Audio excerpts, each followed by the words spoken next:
Hi everyone, welcome back to my huge estate sale haul. I think this is part 5 maybe, but I'm gonna go through sewing items. I found some buttons. Actually, I don't even know if I picked these out. Yeah, I'm not sure. I don't remember picking out this bag. I think this one's cool. Fabric covered button. But there I did find all these buttons, and I was just picking them out and throwing them into a bag. I was there for such a long time. This person bought this on sale for 10 cents. I'm not sure how. 4 for $1 or 10 cents. I don't know what store this is. But yeah, just found so many. And I just kept throwing it into this bag. And there was so much to look at there that and I don't think these are super old. But you can make fabric buttons out of this, I think.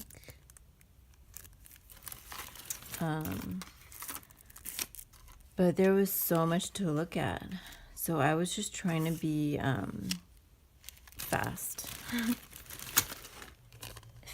but still careful, because I didn't want to, I wanted to take things I'd be able to use.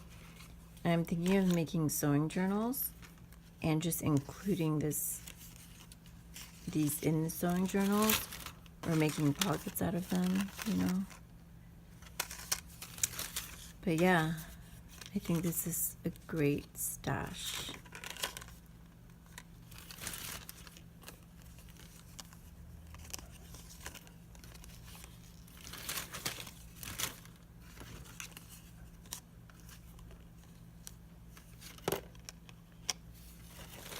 This is a loose one right here.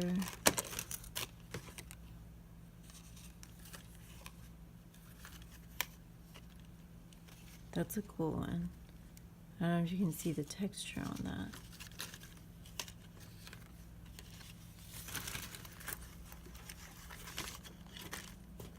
So, in my opinion, these aren't the prettiest buttons, but I think this is, this will be great just to include, like a couple or a few of them in a sewing journal.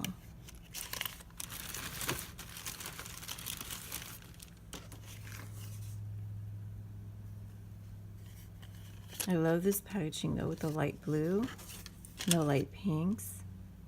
They used pretty colors back then. Alright, so that's for the buttons and all those kinds of, sewing accessories.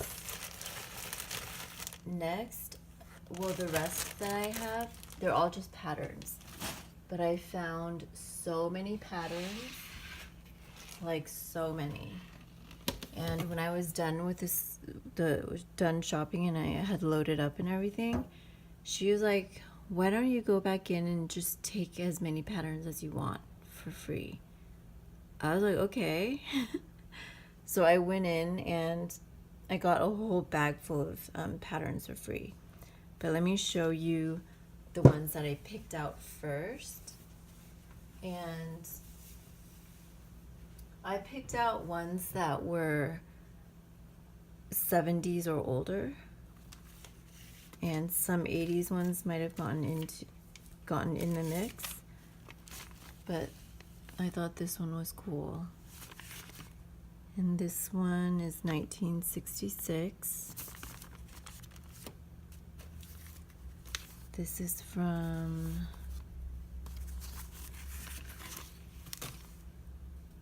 1970.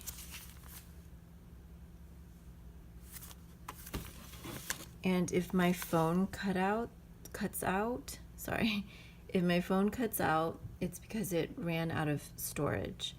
So if it cuts out, I'll just end it there, you know, because all the rest of these are patterns. And if you guys want to see all of them, then maybe I'll make another video. But they are really cool. This one looks older, but I don't think there's a copyright date on here.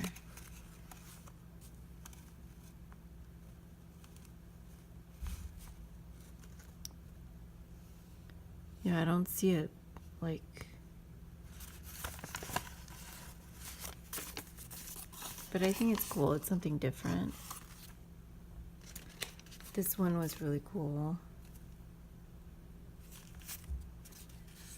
And this one does not have a copyright date, but you can tell by the price. Sometimes I look at the price to kind of figure out when it's from.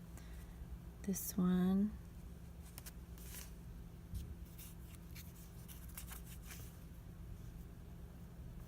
I don't think there's a copyright on this either. But the back is cool too.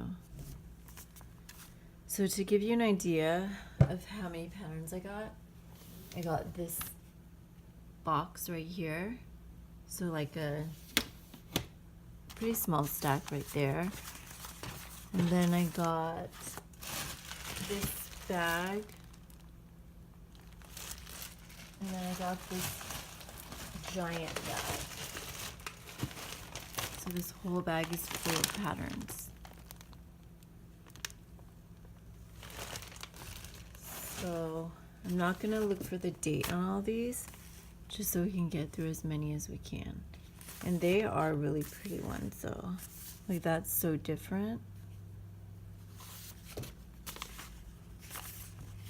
When I first got into junk journals, I wanted to do sewing journals and I wanted to use patterns, and I've never made one yet. I need to get on that. I keep getting caught up in making retro journals, and I like vintage too, but I've never really made a vintage journal. And by vintage, I mean I know retro is also vintage, but I consider like 40s, 50s, 60s, you know, that retro look, like Donna Reed times. That I call retro. And then vintage is like older than that. To me. I mean, that's how I differentiate. But I've just always been on this like retro kick.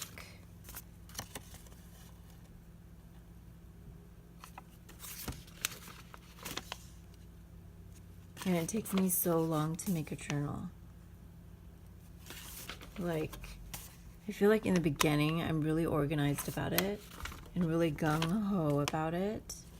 And then as I keep going, in the middle, I just kind of get lost. And I used to write. I used to write and try to get my things published. And that's what I did for, like, in college, you know? And the same thing, my creativity, I guess, I just need to like stick with it. Because I think at some point during the creative process, you kind of get lost. But I think that's what creativity is. You're kind of finding your way as you're going through the process. For me, anyways. And that's how you create this new thing. Like, you can't plan your creativity, really. You can to a certain extent, which is, I tried to make, I admire those people who can do like an assembly line. And that's what I really want to do, because I do have the left-brained part of me that likes to be organized and likes to be efficient. And I've tried doing that with journals. I just can't. It doesn't happen. And then I end up just taking a really long time, because at the beginning I'll be really, organized, and I'll know what I want to do. And then as I keep going, it's just like, it's a process. And then at the end, then I know, okay, that's how this journal was meant to turn out.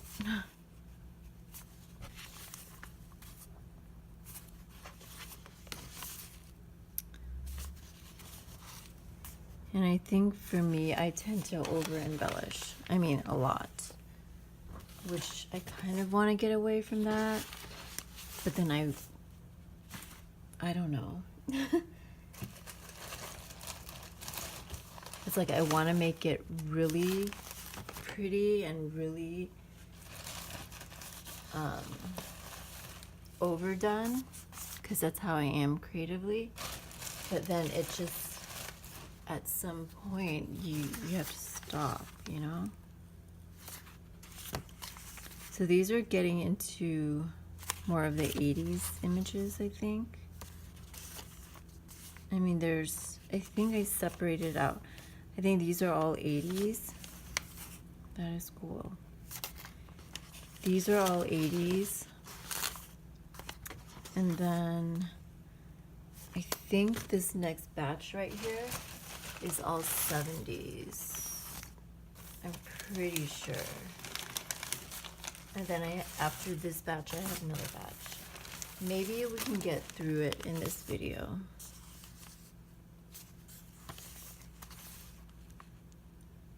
I think that's 70s, 79.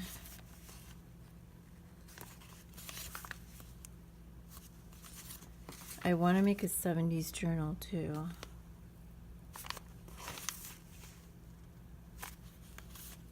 So I don't know, how do you guys feel about, this is a really old one, about, you know, trying to make many journals at once? Does that